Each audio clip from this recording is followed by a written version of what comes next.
You kick us off. I always do all the hard work. Plumbing. Good grief. I'm so sorry. Welcome to 4401. I am GVizzle. This is Tempest. Yes, and what do we need folks to do? Oh yeah, subscribe and notification bell if you're on YouTube, and just follow. Do all the things. Yeah. Okay, I have a question for you, sir. So I'm scrolling through Reddit yesterday, and one of the subreddits I saw, that's irrelevant. This woman was posting a photo of her manicure, and she said, "This is my New Year's Eve / wedding manicure." And I thought, no way. So I to the comments, and she is having her wedding on New Year's Eve. Why? What are your thoughts on that? I have a lot. There's a lot of judgmental ones I have. Right. Like, would you like? I mean, the upside is that your husband can't forget your anniversary. Like, that's a pretty old trope. Yeah. Like, that's not. I don't know how much that's really a thing anymore. Like here in Tempest, we are equally forgetful about when we got together. Like when your relationship officially started. Here in GVizzle. Okay, well, we know-ish when it officially started, but our wedding date, we always remember because my niece was born 1 week before we got married. So every time her birthday rolls around, my husband and I are like, oh, fuck. Our anniversary's coming up. And it's also very fortunate we never have to remember how long we've been married because it's her age. Oh, yeah. We got lucky on that one. But then in terms of when your relationship started, you know, it's after 27 years, you don't do the after that 8 years anymore. You don't know. Well, I know it was in February. Oh, did you hook up for Valentine's? No, we met. Were you feeling lonely? No, we met a couple weeks after his birthday. Okay. And then I think one of our first dates was on Valentine's Day because we're still getting to know each other. So we were like, but then like halfway through our quote unquote date, we were both like, this is kind of bullshit, right? Yeah. Let's never do this again. Because it's also my mother's birthday. So from that up until that day and that day since, Valentine's Day has always been my mother's birthday. Well, our one was it was on New Year's Eve, I think. Yeah, I'm pretty sure. Yeah, no, it was. Okay, so hang on a second. I'm going to stop you right there because like 3 minutes ago you said, well, the benefit of having, I wish I could do your voice. Yeah. The benefit. Oh, the benefit of having your anniversary on New Year's Eve. Yeah. Well, no, because we don't know when. Anniversary. No. Fast forward 3 minutes. I think it was New Year's Eve. No, there's a difference between when we first got romantic and then when we started a relationship. See? Oh. Yeah. So, like, in our history, we first met when she was doing a PhD. And then it was a case of like, nah, we've both got too much to do. Let's just leave it. You know, we went our separate ways for like 2 years. So I was working down south and I was working in a hospital. And then I was coming to the end of my contract there and I went to go stay with my mum. It was one of my last Christmases with my mum. And I don't know where she went. She fucked off, like her birthday's on New Year's Day. And she just fucked off with her boyfriend. So I was on my own on New Year's Eve. And then so I just texted her like, oh, hey, you live less than 2 hours away. Do you want to hang out? And then... That was your relationship criteria back in the day. Yeah. But it was just that, like, we hadn't seen each other for a while. And then, because we were friends. So it was like, oh, I hear you're down south for Christmas and New Year's. So do you want to hang out? And then she was like, yeah, let's spend New Year's together. And then yeah, we hung out that evening. And no, and then like about a month after that, so I wanted to move back up to the northeast anyway, which is where she lived. And I was like, well, I'm going to be looking for work around there anyway. And then I went to go stay there while I was looking for a job. And then about a month after that, and I got a job. And then she was like, I kind of don't want you to move out. And I was like, yeah, I don't want to either. Let's just stay together. Aw, that's kind of sweet. Yeah.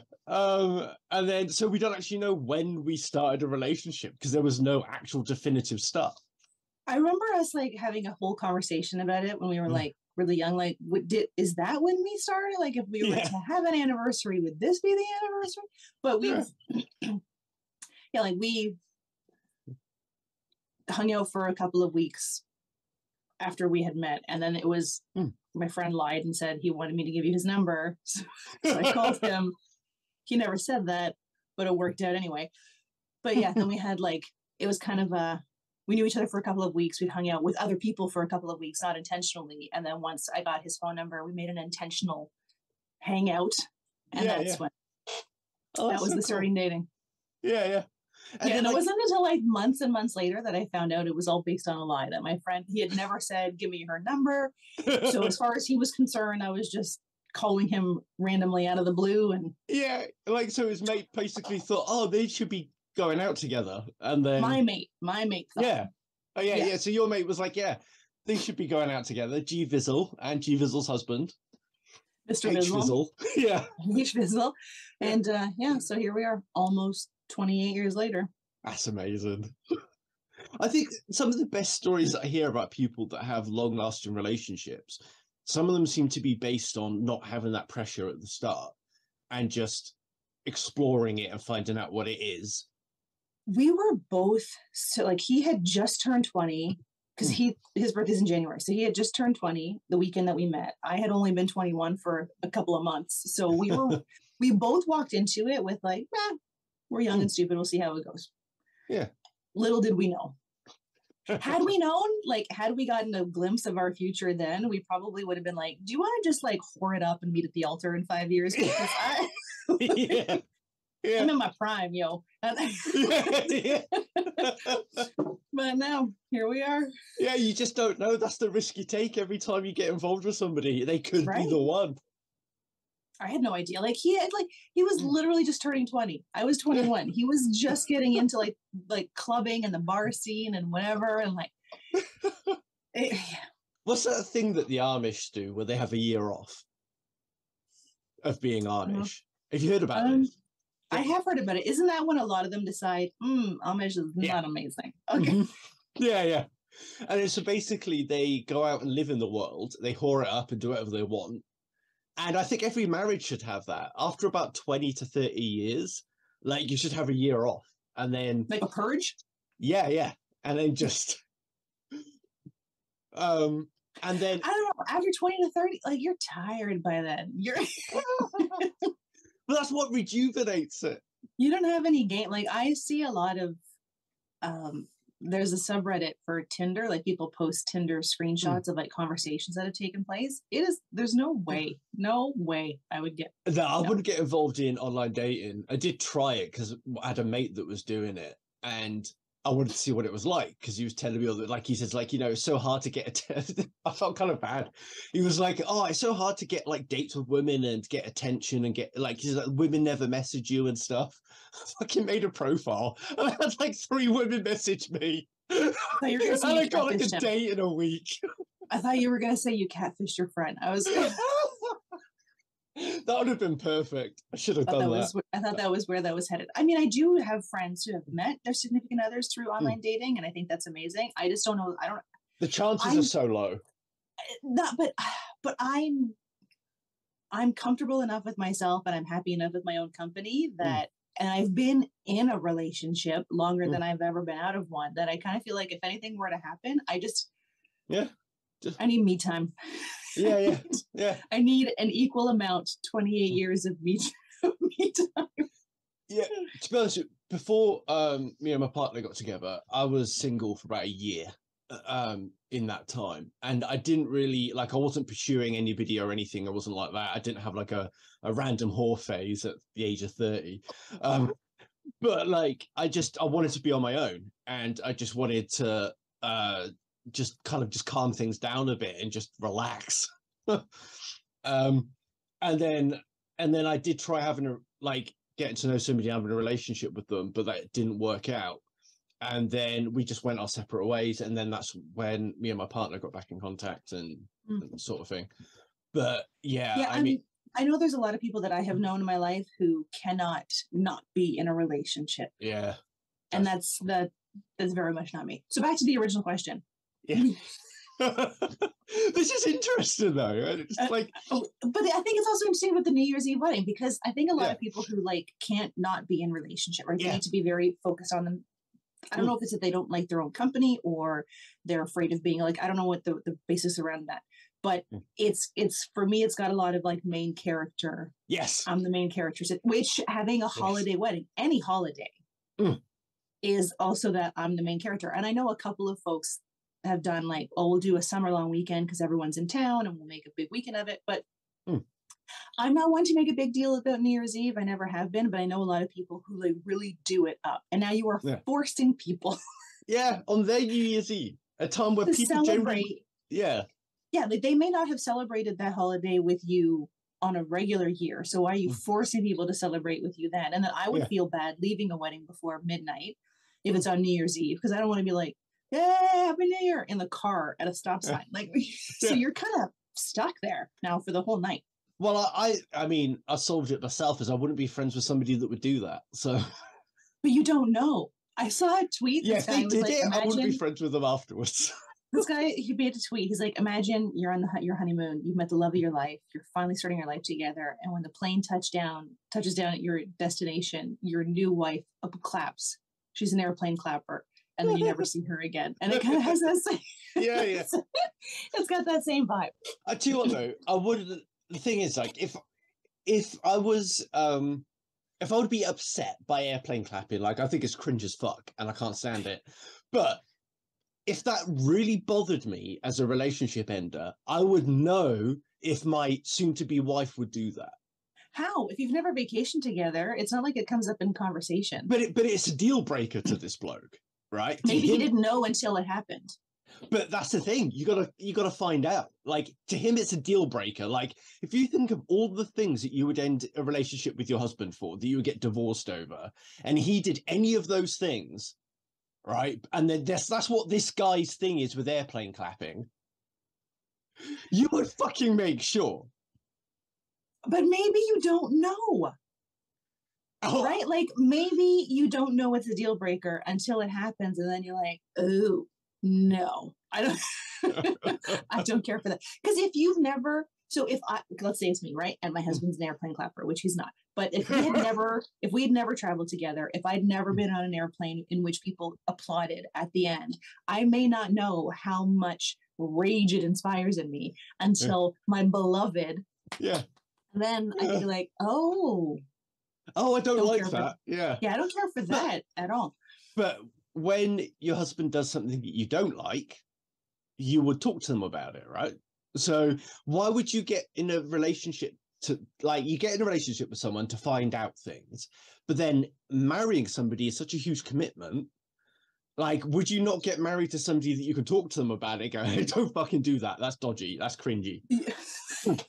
Yeah, I mean, like, on the plane, if that started happening, I would like quietly grab his hands and put them back into his lap and be like, I would talk to him like he was a child. I'd be like, no, we don't do that.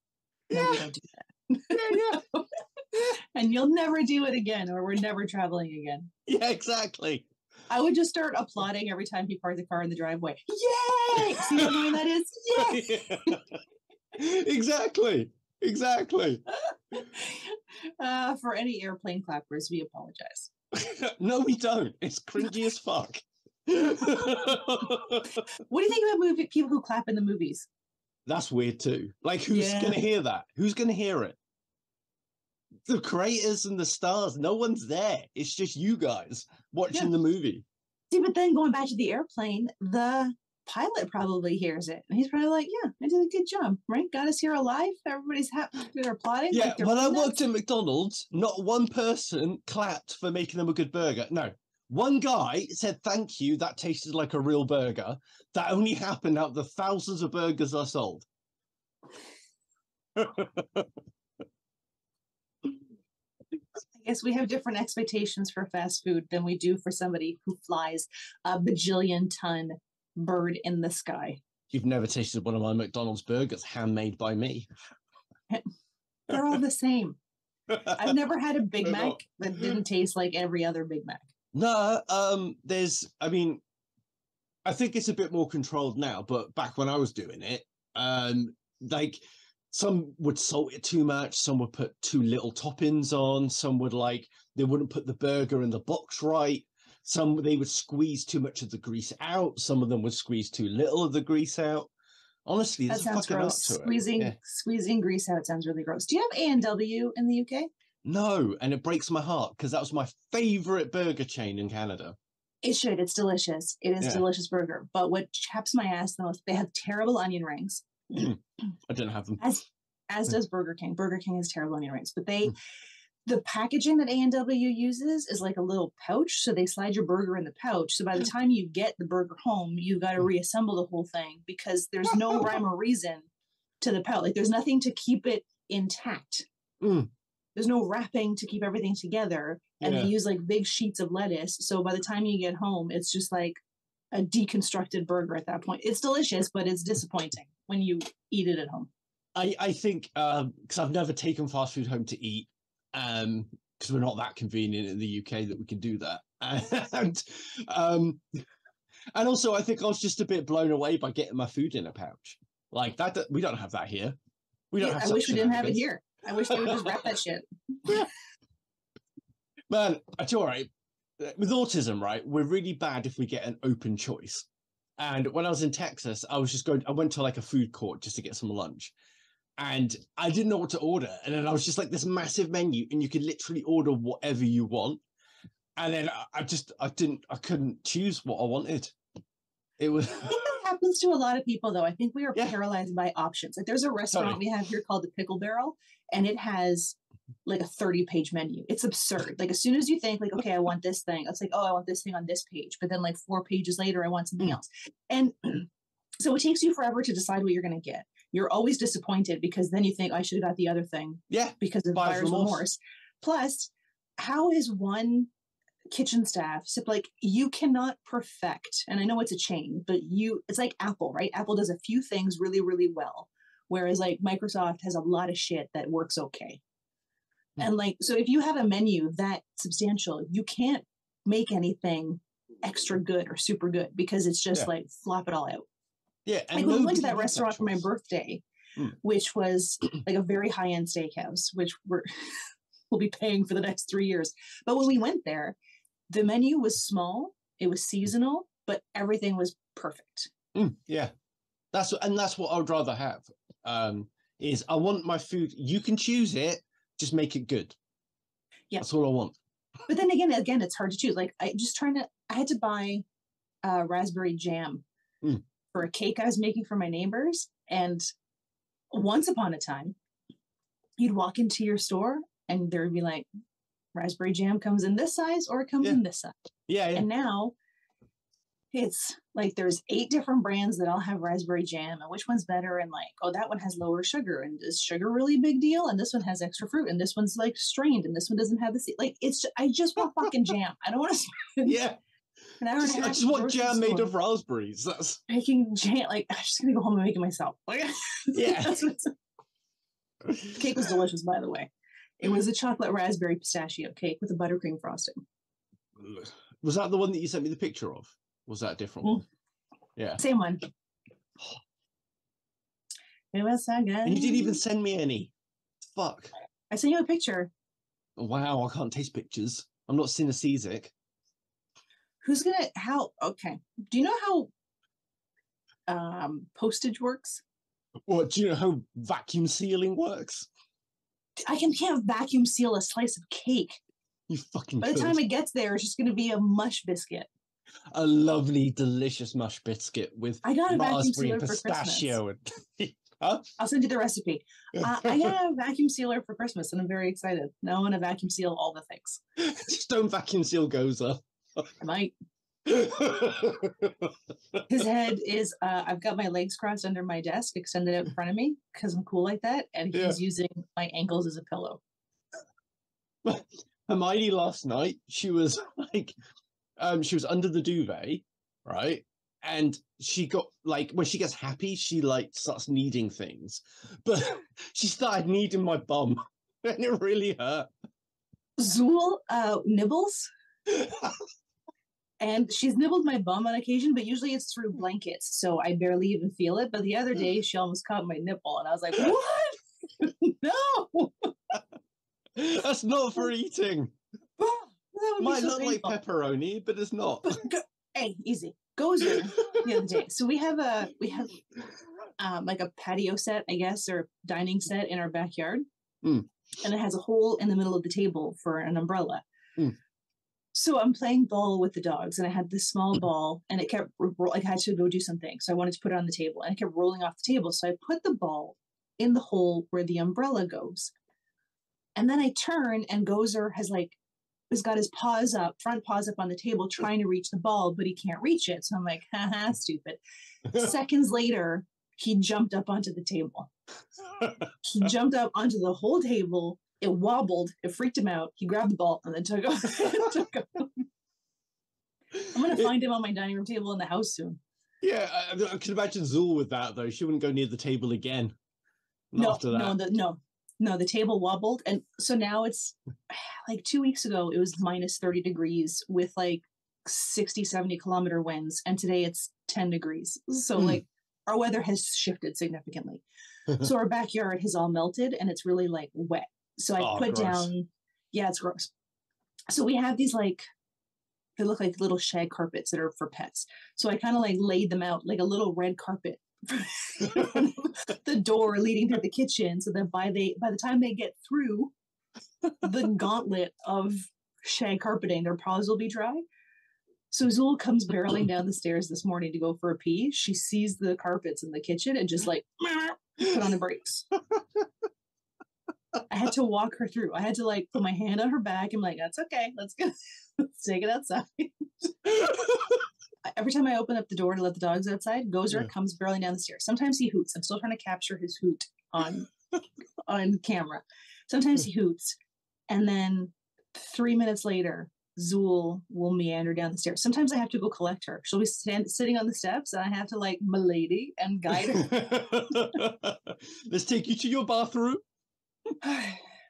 I adore her, and then because it's freezing cold outside some days, if I start to close the door to stop letting cold in the house, she thinks, oh, I guess we're not going outside anymore, and she turns around. I'm like, no.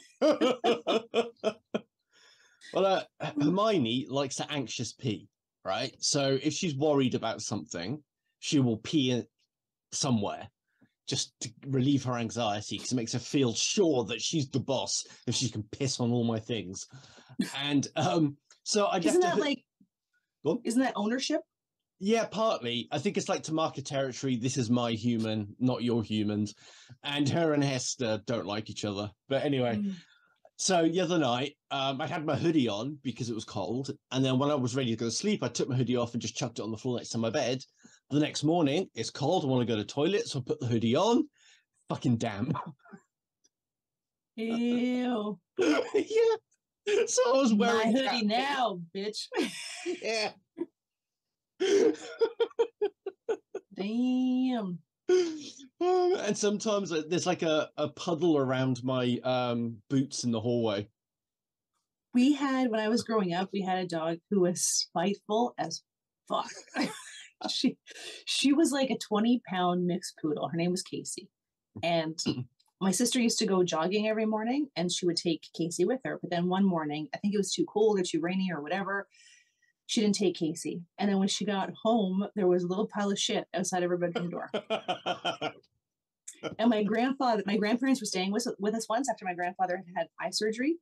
And so a nurse was coming over every day to like administer medication to him. And then he would like put Casey in the basement so that she wouldn't get out. She was a little escape artist. So then one day he kind of like yelled at her because she wouldn't go to the basement. And then that night she had peed on his pillow. And when my parents used to go to the cottage, and if they didn't take her, they hadn't even like pulled out of the driveway and she was already peeing in the hallway. One day my mom forgot something in the house. She came back in and Casey was like, asked to the door. She turned to look at her like, yeah, this is happening. That's amazing. She was spiteful. She was a spiteful bitch. Oh, I just love that attitude on animals, you know. And to bring it back around, I feel like that bitch with the New Year's Eve wedding. That's what she's doing. She's pissing on everyone's New Year. Like, she is. If she it's my New Year's now. Yeah, and like if she ever gets divorced, his New Year's Eve is ruined forever. Oh, they both are. Yeah. Although mainly more his, because she's convinced him to do it, and she's the one with the agenda rather than him if she's the one pushing it. Like if he was the one pushing it, we don't know their life. Don't assume you know anything about their life. I could be as judgmental and assuming as I like. Whatevs. Oh, speaking of back to birds and the word whatevs, back to animals. My mom was talking to me about my uncle's bird. He takes his bird with him to the store. Wherever he goes, he takes his bird in like a little cage. And then people will ask him, like, does the bird talk? And he says, yeah. Like, I'm pretty sure, like, the bird actually has a better grasp of English than my uncle. So people will start talking to the bird, and the bird will not engage until people walk away. And then the bird will go, whatever. And my mom was so skeptical about, like, my uncle and the bird. Yeah. She has seen it, and she's like, I'm not going back to that house. Forget it. Oh, my God. Yeah, birds creep me out. Did I send you I think I did, the one of the bird that could bark like a dog. Yeah. And the dog's really confused. I also would be confused. I think I dreamed about that bird last night, actually. Boy, you had cervix cancer. But it was better. It was better than that one. Oh, yeah. So Tate's getting arrested. Yeah. And he's some of the stuff I'm seeing on the internet is kind of funny. Like people sticking up for him and being like, "Oh, it's the top G. It's woke politics. It's because he talks about the Matrix." It's human trafficking, is what it is. It's not the Matrix. It's not woke. It's human trafficking. Yeah. And like I saw these other. There's a couple of guys called the Conservative Twins. I'll have to send you their stuff. Like I find them kind of cringy. But they were talking about it, and like the guy starts off literally saying, "Oh, Tate and his brother was arrested," and his twin brother said, "Oh, I didn't know he had a brother." And then they go off and make all these judgments about Tate and getting arrested and human trafficking, and like, I doubt it. Where's the evidence? This is political, blah blah blah. And it's like, you didn't even know he had a brother, and you. And you're trying to pretend you have an idea or an opinion that's valid. And this isn't the first time he's been accused of being involved in human trafficking. So the fact that they were able to arrest him, and like someone I saw was talking about, like, he lives in Romania, which is which has some level of corruption. So if you are rich and getting arrested in Romania, you're probably guilty. I don't know enough about Romania to confirm or deny, but like if you have that kind of money, which in any country, if you're that rich, if they're arresting you and you're that public a figure, it's because they know you. There's a pretty good idea you did it, or they have enough evidence. There is a timeline to this. So he applied for a Romanian passport and moved out to Romania quite some time ago, a few years ago. And it seems to be that he took his money from kickboxing, from being a 4-time world champion kickboxer, and then using that to develop a cam girl business, and then he made loads of money from that, which he invested into casinos and all of that later stuff he did in Romania. And one of his reasons that he said he moved to Romania and got their passport is to quote, they have lax human trafficking laws. Yeah, like, you don't think that's a red flag when someone says that? Yeah. And it seems to be like, so again, all of this stuff is hearsay and alleged, etc., because it's only based on what Tate has said and what we're seeing in the media. I'm just saying that for legal reasons. And it's just that, like, you know, he's saying that, like, I think he was trying to develop his cam business in the UK. And then that's why he moved to Romania, because it was difficult to do it in the UK. And he had allegations against him for rape or sexual assault or something. So he moved to Romania to do that. And then he's also been, like, on his podcast or his show, like, I've heard clips of him saying that another benefit of living in Romania, like you said, is because he has lots of money. He's a multimillionaire. And he said the police, you can just bribe them or they're on your side and all that stuff because you're wealthy. Police in general don't like you calling out their corruption. No, likely not. Yeah. So, I mean, they could be trying to prove a point, but they wouldn't be doing it if they didn't have some sort of evidence backing it up. And didn't he convert to Islam? That was a recent, so this is part of the timeline. So in April, he got hauled in for questioning by the Romanian police about human trafficking and rape allegations. And so this is a continuation of that case of what he's been arrested for. Okay. And then when he was in Dubai, he got with like some MMA mate and he did his Shahada and converted to Islam. And because he's trying to open up a new market, essentially, allegedly, for trying to preach toxic masculinity to a new culture. It kind of makes sense. Did he? But wouldn't he? I mean, is he still invested in casinos? Because as far as I know, gambling and Islam don't go hand in hand. Nor does alcohol and Islam go hand in hand. So I mean, he's not. I don't want to He's not the most devout Muslim in the world. Let's put it that way. But no, but would they even would they even be accepting of him in that space because he is not following the rules by which the majority of them live? I think it's a case of where Islam as a society is as diverse and different on the individual level as we are in the West. True. So I think that it's the same kind of thing. Like the people in the power structure, at the top of the power structures, would want someone like him because he has money and influence. And the people who are disenfranchised and the incels that inhabit the Islam community would appreciate what he's saying. And some of the more overly masculine, overly toxic elements. But certainly any Muslim that I have personally ever known would absolutely be disgusted by Andrew Tate because he does not represent Islam in the slightest.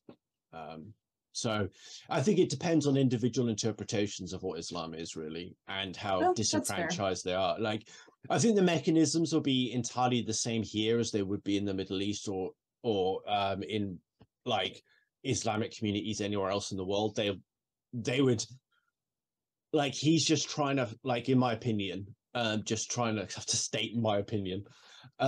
He's trying to get access to a new community because he thinks he can weaponize his toxic masculinity mindset to a new branch of people. So he's just gross. Yeah, entirely. Entirely. End. I do like the fact that he unprompted, to use one of his quotes, unprompted, decided to start beef with Greta Thunberg out of the blue from nowhere. And then when she does like what he would describe as an alpha male response, he ends up doing like some kind of weird, oh, look at me, pick me video. Oh, you know, I won really. And then because of the pizza boxes in that video, he doxed himself and gets arrested. It's like a Christmas present to the world. Yeah.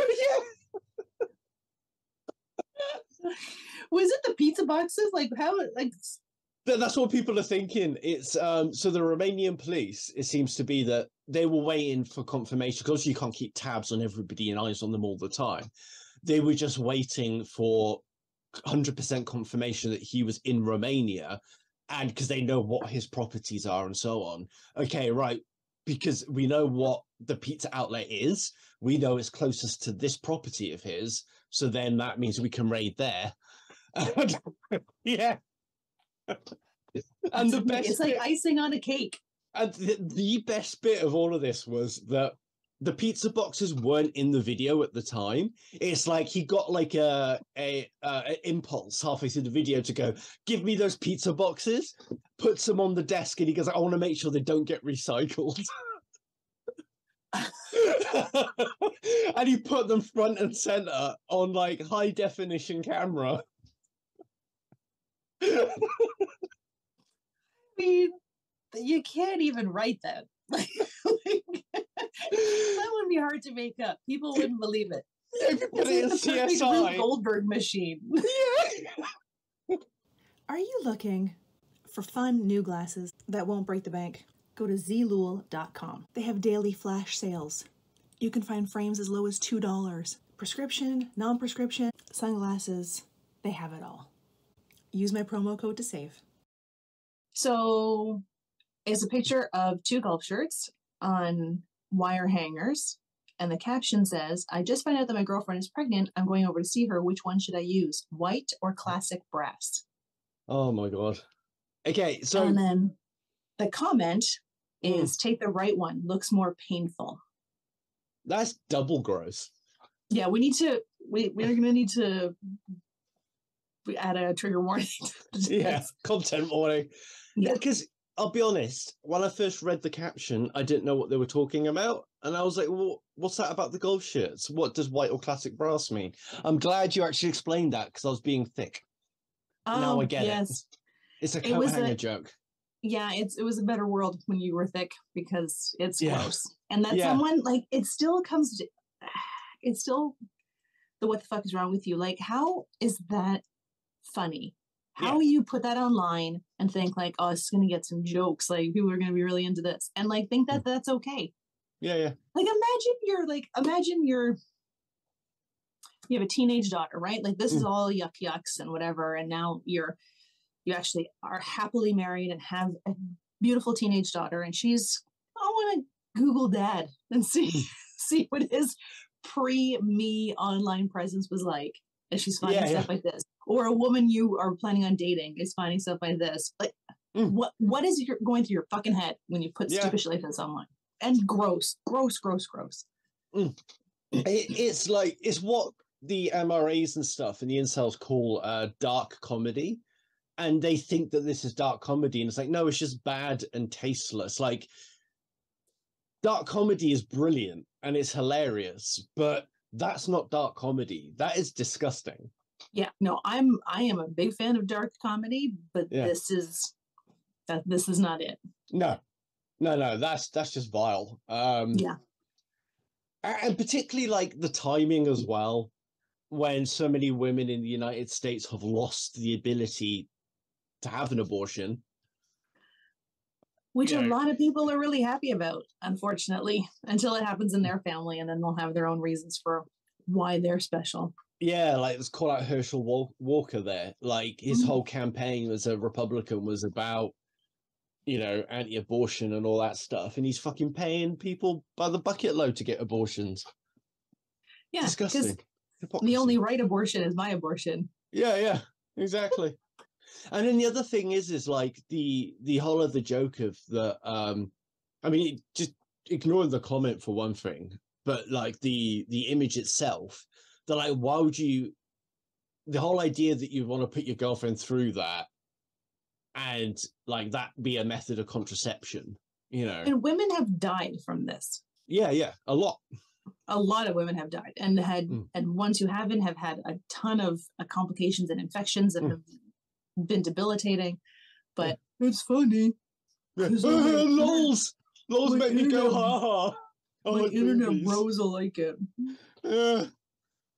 Yeah, I don't know. Like, I think it does come back to like you've said about having that, like, that you can only ever have one dating profile and it's locked down. You also need to, like, as a pre-first date measure with some people, like, I want to see all of your posts and comment history. Yeah. Like, I kind of, I think the best rule to live by is that, like, we all have intrusive thoughts. We all have things that we want to say and then we don't. We all have a filter. And I think that filter needs to exist on the internet. Like, I wouldn't put out, and like, nothing about me exists on the internet that I'm not happy to say and defend or apologize for.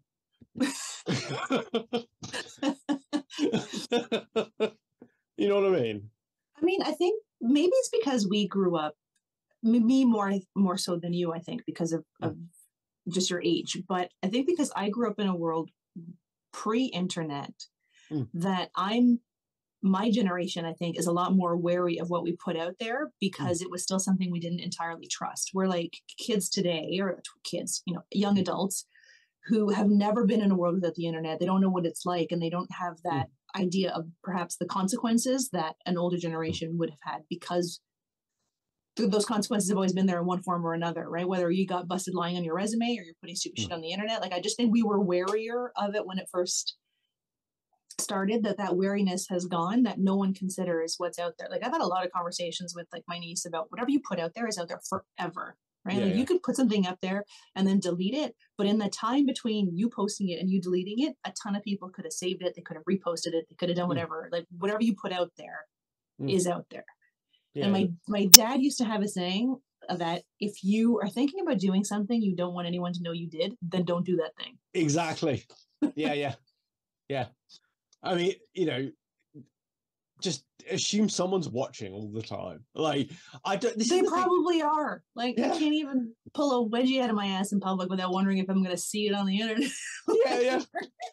It's the thing, because my generation was on that cusp. So some of us, like myself, are wary about it, and we believe in privacy and, the right to privacy.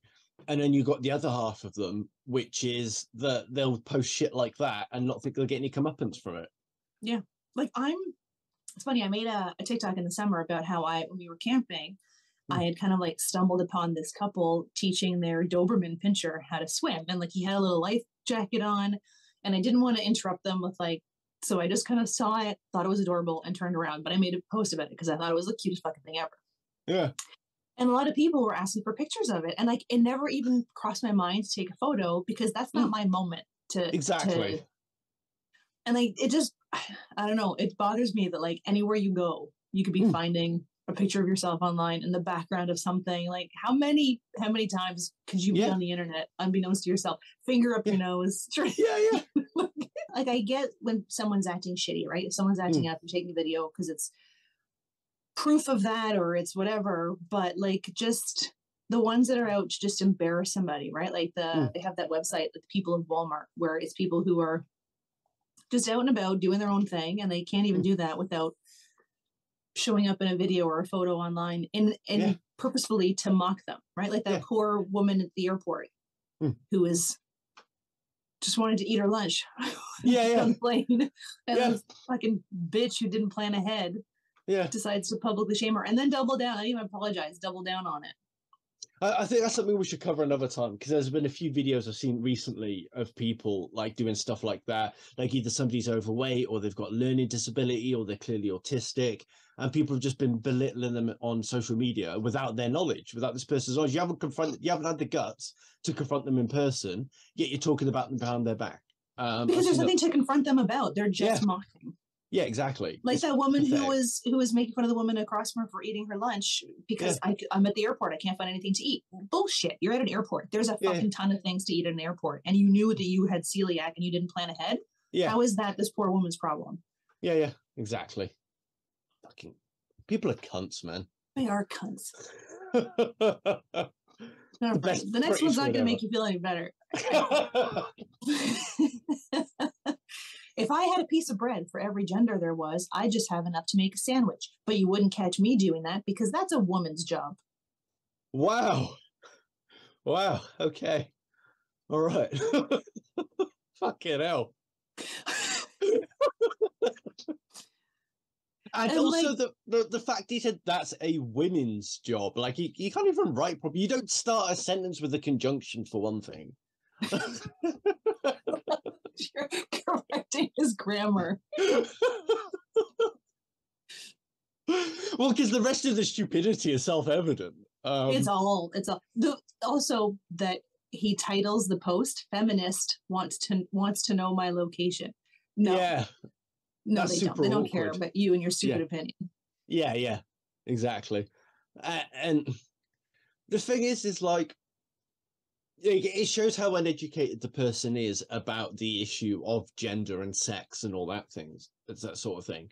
Because there's like the scientific biological explanation, and there's the social explanation, and there's also like, you have to have the awareness that society is in flux right now, and we have a new group that is more prominent than it used to be. It's always been there throughout history, but it's more prominent now, and you're just dismissing like all of these individuals' lives down to a fucking sandwich and saying that women should be making them. Yeah, like there's a lot. You know what? I have to say though, it's two short sentences that packs a like fucking nut punch though. Like kudos to getting your point across. So True.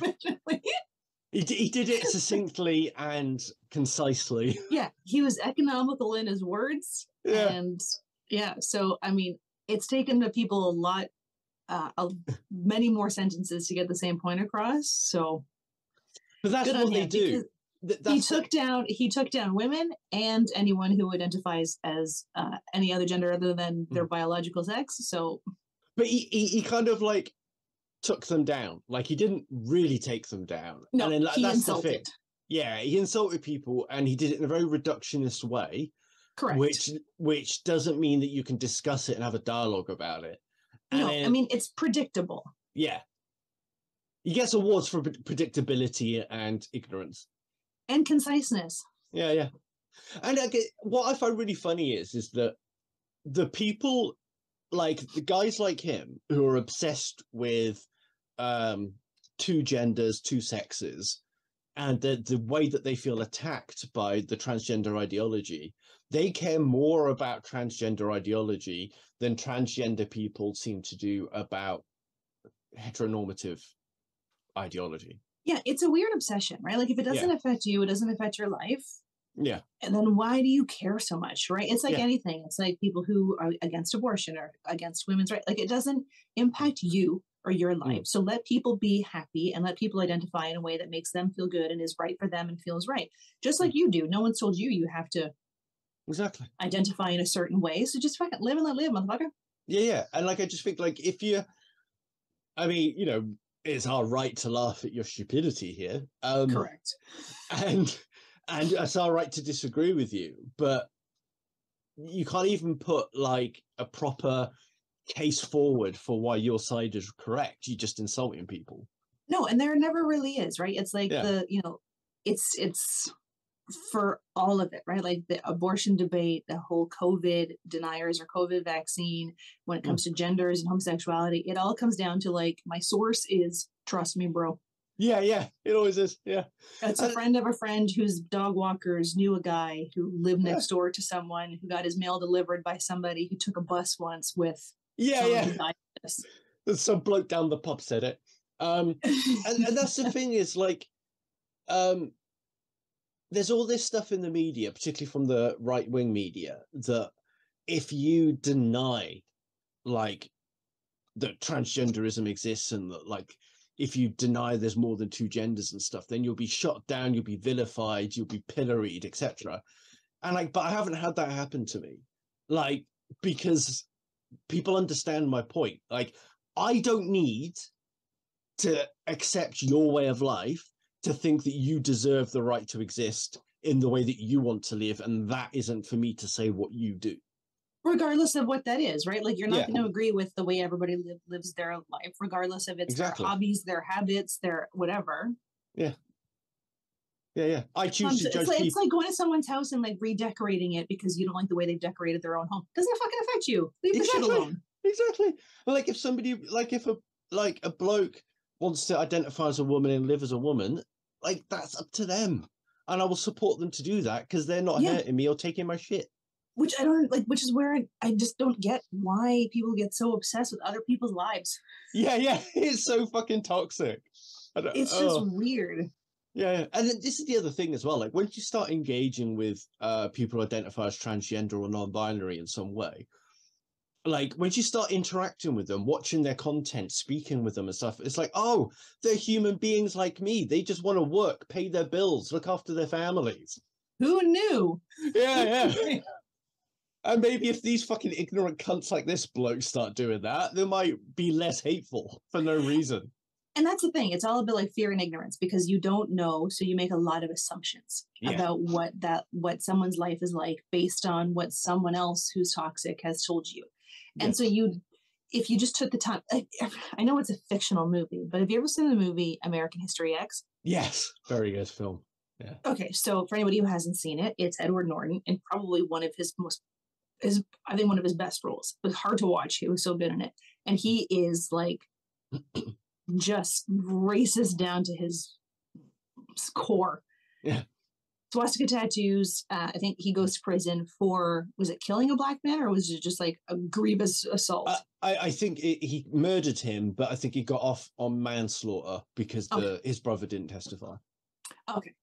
But then while he's in prison, he is working in the laundry with a black man. And so after a lot of time, a lot of effort on the part of his coworker, for lack of a better word, he starts to break down his racist ideologies, and he starts to realize that, like, oh shit, the only difference between us is the color of our skin, and there's nothing else. And then he gets a lot of shit for it when he gets back into his own world. Yeah. But I think if any of these people were to take some time to actually get to know the people that they are railing against, then they may actually have a change of heart. Also, like that show, 30 Days, which is more recent.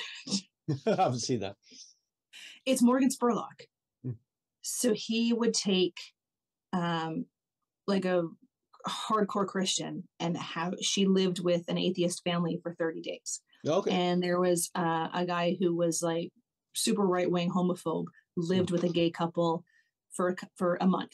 So they spent 30 days there. And then every time these swaps have happened, it's the person who, you know, the hardcore Christian, the hardcore homophobe, after the 30 days, they walk away with, yeah, you know what, they are just regular people. You're right. I get it.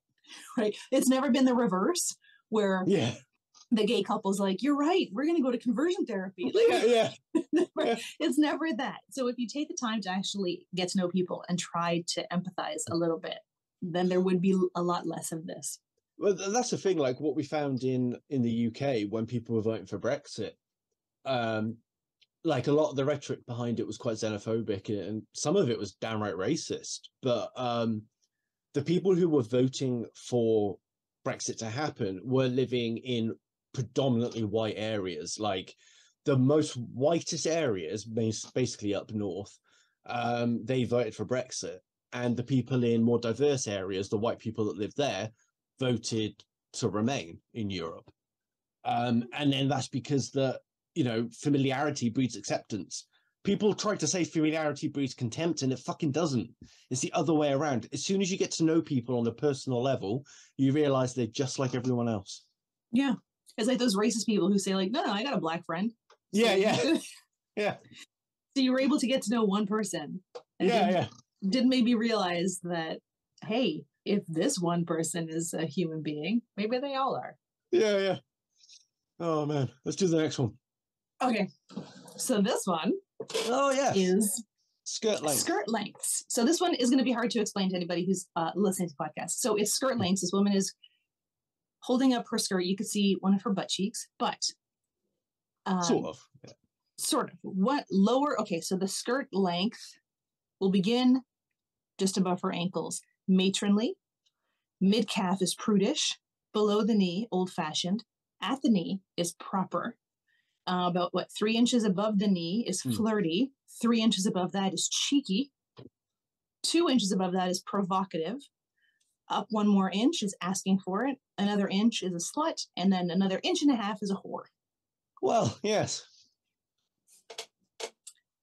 I would think that is the way a lot of blokes of a certain persuasion see it. Yeah. Although there have been a lot of women who are in what they would consider prudish who are still being sexually assaulted. So this doesn't really mean anything. No. I mean, you're better off wearing trousers. Well, no, because remember, trousers highlight a shape. You're better off just staying home. Yeah. Oh, that's a good point. Yeah, just stay at home. Don't go out. Don't interact with men of any persuasion. Then you'll be safe. It's when I was at school, the girls had to wear it at the proper level at the knee, just below the knee, but they would wear it just above the knee at flirty, apparently. So, the school when I was at school, girls would because we were Catholic schools too, they would have their skirts at the proper length, but then roll it from the top until it got to flirty or cheeky. But then I mean, like the boys did have we did have dress code as well, but it was less sexually oriented. That makes sense. The boys' dress code in my school was you had to have the proper shade of gray for your pants, but also girls did as well. So like the boys and girls rules were exactly the same, right? The gray needs to be the proper shade. If you're wearing a button-up shirt, did the girls have to wear ties? I can't remember. We had ties, but I don't know if we had to wear them. So that was that. But then there was also the skirt length. And if we had been, and then when we had like what we called civvies days, which was like one day a month where you didn't have to wear your uniform, then the girls had a whole bunch of new rules about like where your shorts could sit, spaghetti straps versus like tank tops, crop tops. Like it was, don't show your arms, don't show your clavicle, don't show your shoulders, don't show. Yeah, it was dress modestly. Don't maybe spend some time teaching the young boys at our school how to respect women and not see them as sexual objects instead of just reinforcing the fact that that's what you are. So cover yourself up. Yeah, exactly. Yeah. It's because if people didn't think this way, women could wear whatever they wanted, whenever they wanted, wherever they wanted, and it wouldn't be a big deal. Yeah. And it comes back to the argument that men try to use that, like, well, it's just evolution. Like, I'm going to see attractive women and I'm going to want to do things because they're attractive and I find them attractive. And it's like, yeah, but that's not the point of it. Is like, you're supposed to recognize your evolutionary drive and rise above it because you need to be better than that. Like, you don't live in a fucking cave anymore. Why only then, right? How come that's their only holdout? Yeah, because it's not like, well, I saw your dog and I was hungry and evolution tells me I needed to club it. So exactly. So you know how to behave as a normal, fully functioning Homo sapien in every other instance, unless there's a woman around, and then you become a Neanderthal again. Like I don't buy it. there's two areas that I've noticed in life where men turn into dickheads, and that is women and sport. Yes. All right. And like the research that I've done on football and football management, basically, like all common sense goes out the window. You could get some very clever, renowned people who are successful in their businesses, and as soon as they get involved in the football industry, they just go psychotic. Like they just lose all sense of reason. I don't know. I really don't know. Because it's at every level, right? It's like the parents who've been banned from watching their kids play softball or soccer or hockey because they just get like so crazy intense into it. Like, I don't understand where that drive comes from. I don't really get it. I think that there's so many variables involved in why somebody would present like that. I mean, just thinking off the top of my head, I think some of it would be like bad role models as children. And then you get the aggressive dad who behaves aggressively at your sports day. So then you're going to behave aggressively at your kid's sports day because you weren't taught how to behave. The other thing is that it's seen by society as being acceptable for a man to express emotion and aggression in sports. And when watching sports, it's like the way they act is as if they're on the pitch in the sporting moment. And in terms of evolution, sport and play is a way of practicing for war. And so that's where young boys learn how to do all of the things. When it comes to actually fighting and killing and hunting, they learn all of that through play and sport. And so a lot of the same things are happening when men are involved in sport, but then when they're watching it, they're projecting themselves into it. And then you combine that with all the bad prototypes and shitty upbringings. They just act like dickheads. I think it's really complicated. It's a wonder anybody is functional. I know. I just wonder exactly, because like this is what confused. What I have difficulty with is exactly what you said. Why is it just sport and women? Why is that where like you know, if I think of all the people I know in my life, like out of all the men that I know, gay men don't act that way towards men. So why do straight men act that way towards women? That's a good question. That's an excellent question. Yeah. I think it's for stuff like this, like pictures like this, and the next one, because that's from the time they are young. That's how they're socialized, right? Like this is a tweet. These little girls don't realize the awkward position they put adult men in at times. Please teach your kids to wear clothes and cover up more. You're an adult man, and you can't look at a child and see that she is a child, and your feelings towards her are inappropriate, and it's not her fault because of what she's wearing. It's your fault because you cannot control yourself. Yeah, exactly. It's so fucked up. Like, I mean, one of the things that I've been struggling with recently is like trying to get myself into this mindset of like, why do men in their 30s, 40s, 50s, why do they find women under 21 attractive? Like, what is it about them? Because, I mean, I don't know if it's because I've worked with students and stuff, so I tend to view them differently. I don't know if it's just that exposure's changed it, but like, I can't imagine that, like, I'm nearly 40. I can't imagine wanting to start something remotely romantic with somebody that's 19. I mean, aesthetically, I can see it, right? Because women at all ages are beautiful, but there's, you know, before your skin is blemished or you still have the glow of youth, right? Like, I get, they're 18, 19, 20-year-olds are beautiful young women. 30, 40-year-olds are beautiful women. 50, 60-year-olds are beautiful women. But I think what it comes down to is that I think these men want to feel impressive and they want to feel big. And a woman who is equally or more successful than they are isn't going to be impressed by the things that they have. Whereas an 18, 19, 20-year-old who is getting the attentions of a 30, 40-year-old makes her feel special because she's got this older man. He's got a car, he's got a house, he's got a job, he's got all of these things. And then she makes him feel good because she's like, you have a car, you have a job, you have all these things. So I think it's their ego, and they think like, I can teach her, I can guide her. She's not going to be comparing me sexually to anybody else. She doesn't know any better because the guys her age are just taking her out to McDonald's, but I'm going to take her out to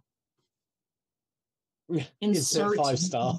Insert, not even, probably like 2.5. Yeah. They're going to go to TGI Fridays and think he's being fancy. So I think it's because they want to feel impressive. And the only people that maybe they can make them feel that way are these young women who don't have any other experience. Yeah. And there's that's quite a predatory aspect, and also quite a kind of sad for the bloke, really, that he has to go there. It's sad for both of them. Yeah. But like, I feel like the men whom I've known who are secure in themselves and secure where they are in their lives, they want a partner that they can share that with. And someone who they can share that with is someone who's also, you know, gainfully employed, has their own things, lives independently, understands that being part of a successful relationship isn't that you need that person to be there, but that you want them to be there. Yeah. Whereas I just don't think these men have that emotional maturity to be with someone who is also emotionally mature.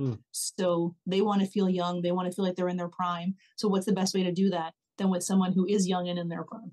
Yeah, prime, usually. Yeah. And I guess that's why it gets less weirder, like when a woman's about 25, 26 and the bloke is older, like she's an adult by that point, and then she's more established, she has a career now. And like that's why it doesn't gross me out. She's finished her schooling, she's doing, you know, moving on in her career. Yeah. I wonder how it functions the other way around. 'Cause when I was 19 and I was seeing someone, she was 31, like, so sometimes I wonder, like, yeah, Goza doesn't agree. So, sorry, you were saying you were 19 dating a 30-year-old. Yes, because, you know, it's cool. I couldn't imagine that. Yeah.